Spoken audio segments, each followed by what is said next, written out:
Horror movies are probably my least favourite genre of movies. I can probably count the amount of horror movies I like on one hand. But how does the new movie, The Menu, in 2022 hold up? It's been critically acclaimed as the best horror movie of the year. Is that gonna fit everyone? Yeah, easily. 12 customers total. How do they turn a profit? $12.50 a head, that's how. What, are we eating a Rolex? No, we're not eating a Rolex, but we are getting served food to die for. How you doing, Rav? I'm good. Hungry now, actually. Hungry for this great movie, The Menu 2022. Let's go! Okay, so the plot. 12 rich people are invited to dinner on a private island. During the food, the chef tells them, he's meant to tell some magical story with the food. Yeah. The chef tells Margot that she shouldn't be here because she was invited last minute and that she's spoiling everything and that she has to pick a side. Who are you? I am Margot. Why do you care? I have to know if you're with us or with them. So that's kind of the mystery. Yeah. The audience isn't really sure why she shouldn't be there. What does he mean by pick a side? Well, I think the idea is that you kind of get the sense that the guest list, the menu is curated for the guests, and because she replaced someone last minute, that the menu doesn't work for some reason because she's there. Yeah, pretty much. So they're served 5 courses. For example, olive oil. Oh, mate, it's more than 5. Yeah, I know, but I wrote down a few. Olive oil, no bread. Tortillas that expose their secrets. For example, a husband cheating on his wife and some financial tax invasion or something from the 3 lads. The pictures, they're of us. This guest list. How did he get these? Yeah, and then the sous chef serves up himself. He shoots himself, and then some dish gets served. That was a bit peak. I felt a bit bad for him. He got brought to the verge of tears and then had to shoot himself in the head. The way the chef put him forward, do you hate your life? Yes. Do you wish you could be me? Yes. And then he just kills himself. So after all this chaos, some guests tried to leave, and they're like, no, they cut his finger off. Yeah. It was the finger that his wedding ring was on as well, which is a bit symbolic. Yeah, they give an opportunity for all the men to try and run away from the island, but then they all get brought back. To our male diners, we now offer you the chance to escape. You'll be given a 45-second head start, at which point members of my staff will try and catch you. If they do catch... Okay. At the finale, Margot demands a cheeseburger. She's able to leave because she says, I want to get takeaway, and the chef's really proud of people eating his food. So he wants her to eat it, so she kind of escapes, and she doesn't deserve to be there because she's not as sinful as them. It's kind of what I got from it. I agree. And then the rest of the guests accept their fate. They all get burned alive. The chefs die because they're all sinful people as well. Massive fire. Yeah. Yeah, I think the idea is they're supposed to be s'mores, which is cookies and marshmallows or something like that. They're marshmallows, yeah. Looking at the analytics, a lot of you aren't subscribed, so do it right now, like a Subway sandwich. Let's go. He's not just a chef, he's a storyteller. The game is trying to guess what the overarching theme of the entire meal is going to be. What I got from this is when food culture has changed from something you enjoy to something you more show off about, like social media. Okay. Which kind of devalues the food. For example, Tyler is taking pictures of the food even though he knows he's going to die. Bro, what are you doing? Your last Instagram post is just a burger. I completely forgot that he knew he was going to die. I think it's kind of saying once art, food and creativity, becomes more like content, the meaning is lost. That's kind of what I got from the message. I also think that it was saying that once your job and your passion starts to be devalued because you feel like you have to please other people rather than making something you love, your passion for that just goes. And rather than being in a job where you feel fulfilled, you just feel like you're being taken advantage of. Yeah, because I watched some analysis and it was telling me all the guests felt empty and their lives were meaningless. I'm not really sure I agree, but it's funny. I think each of the guests symbolize a different type of sinful thing. When you think about it, that woman and the magazine editor, the food critic. Obviously, the reason that she's there is because she has her whole life is based around criticizing food, and that means people lose their jobs, and her basically way of life is kind of killing other people's businesses and their love of cooking. So he feels okay, that's the reason she needs to die. But then you get to the movie star's secretary, and the reason she's dying is because she's financially okay, and that's the whole reason she's dead. So what you're saying is people who review films are ruining the art and all creativity is lost and we're going to die. 100%, 100%. If they have like a screening on a private island and we get invited, don't go. You know what this movie reminded of? I Know What You Did Last Wednesday. Oh, what, the Diamond Brothers book? The Anthony Horowitz book. They all get invited to the island from their friend from school who they all bullied, and he kills them all in a different way, in the way they bullied him, basically. I remember that book. That's actually a really good comparison, because it's like that's one of the things that builds the tension. You know there's no way of escape, and they're all kind of trapped there. In terms of the message, there's also something to be said about how it's talking about class. You see kind of the people that are eating the food, like all the customers are all rich, essentially, apart from Margot. And I think that's also why he calls her like a shit shoveler, like she's part of the service industry. She's providing a service while all these like rich people are taking from the people providing a service. And I think that's also why Chef hates them so much, is because he feels like they provide no value to society. They're just taking and taking rather than being like a useful member of society.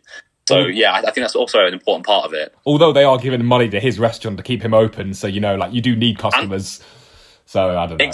Exactly, and I think that's the interesting thing about Chef. He hates the system that he himself has built. He made the restaurant. He has made the prices so high. He's basically only made it so rich people can eat it, and yet he hates them for it. I think he's a really interesting character. He is 100%. The pros. In my opinion, there's 3 really good characters. Tyler, who's really annoying, but like it's deliberate. He's annoying. He's the worst. I hated him. Like, he's trying to impress the chef. He has, like, all this knowledge. Like, oh, is that, like, the tembuzé? Or is that the caviar? Bro, sharp. Such a little neek. I like his fate in the end. I like what Chef does to him, to knock him down. Yeah, because he has all the knowledge, but he actually can't do the application. He tries to cook, gets so socially embarrassed, hangs himself. Erin is a great character. I feel like Anna Joyce May is just such a great actress. She's been in she's been in not the Hunger Games, The Queen's Gambit. She's been in Peaky Blinders. She's been in Last Night in Soho. Like, she's a great actress. I think she killed it in this role. I really empathized with her. I really felt like she was so relatable to the audience. Yeah, because she represented the audience. Like, we didn't know anything about like the menu. We were like coming into it new. Everyone else has like been there to that restaurant before. Yeah, she's like the lay person, like going, like imagine we went to a fancy restaurant. We don't want to eat fucking sauces without bread and like this fancy shit. Like we just want a cheeseburger, right? Yeah, because the chef was getting really upset how she wasn't eating the food, and she's like, "Mate, what is this, lad?"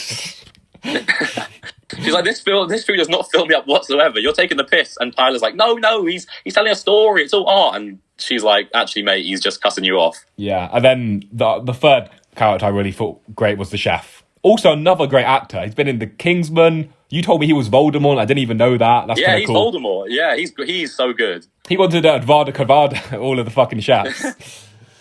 Ralph Fiennes is his name. He's amazing. Yeah, because I feel like with him, he presented as someone he presented as like an overbearing threat while still trying to like please the customers. It was an interesting line he walks, because he's like trying to provide a service again, like he's trying to like have a nice customer experience. At the same time, he's talking about his childhood, how he stabbed his dad. Like he's like always, the camera's always looking up at him, making him look really big. He's basically just he's got like a head teacher vibe to him. Like Nicholas always wants to impress him. Everyone's kind of eating out the palm of his hand and doing everything he says. Yeah, because all like the sous chefs, like I think the army, like he claps and like they stop their knees, do like a little march, they run to the kitchen. Yes, chef. Yeah, like yeah, literally everything he does. Yes, chef. I love you. We love you too, chef. Yeah, I think having a Margot and the chef just really good building of the tension and the mystery. To be fair, I think that's one of the most interesting parts about it, because you can tell like something's off about Chef, but as the film goes on and progresses more and more, that's when it starts to be unraveled and the tension builds and builds, and that's like the thrilling part of this film. Yeah, I think they broke the tension really well with comedy, unlike Marvel. Fucking hell.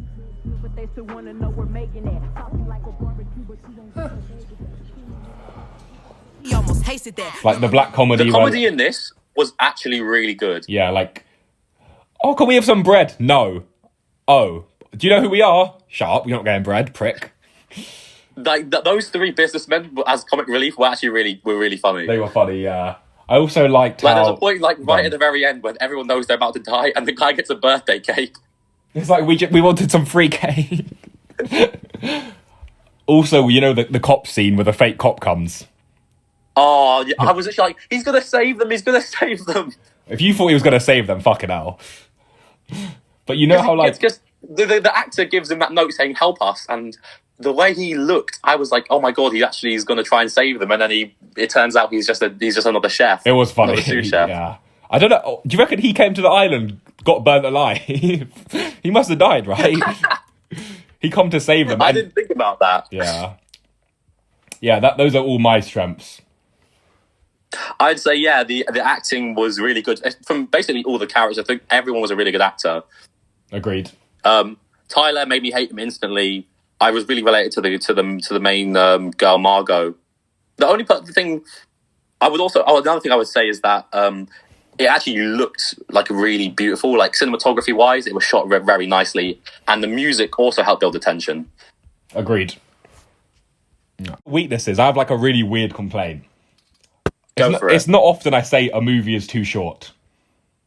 This is one of those times, though. I agree. It is, because I feel like even though the side characters were like good for comic relief, I feel like their stories lack depth. Like, oh wow, a film critic. Like, was she shutting down restaurants? Was she being unfair? Like, all it was, oh, she's doing her job. She's a bad person.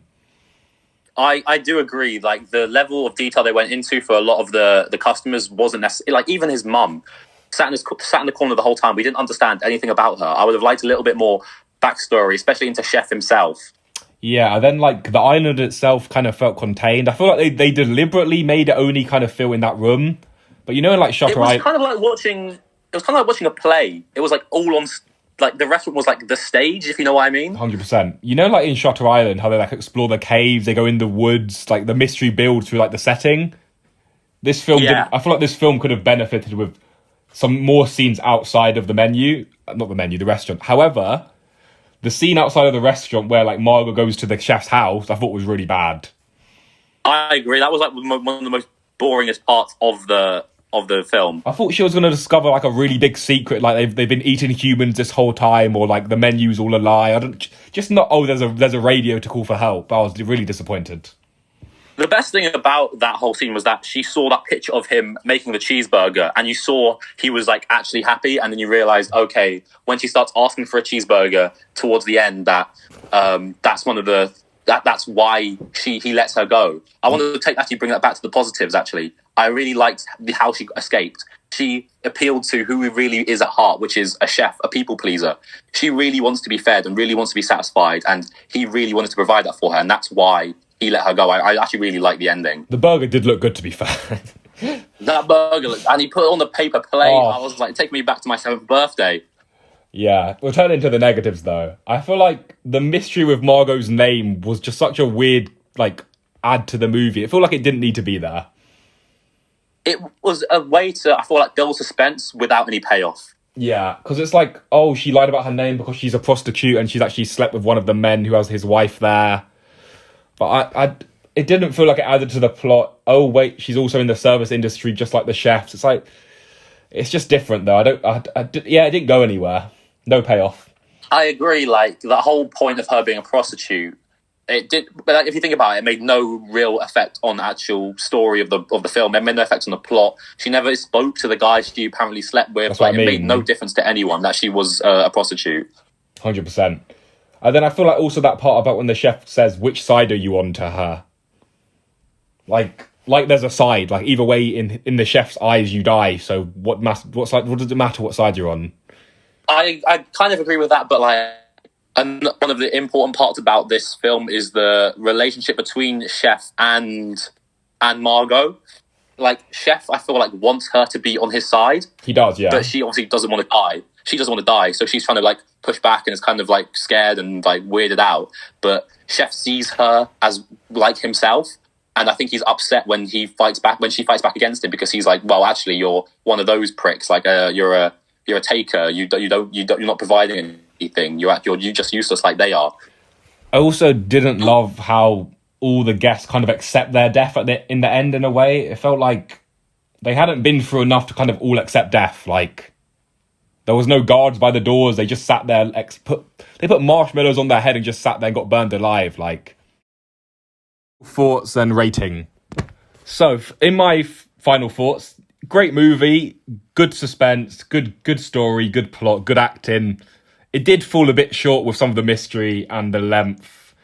I feel like it could have been developed in some more areas with the mystery, Margot's name, the chef's house could have had a bit more to it.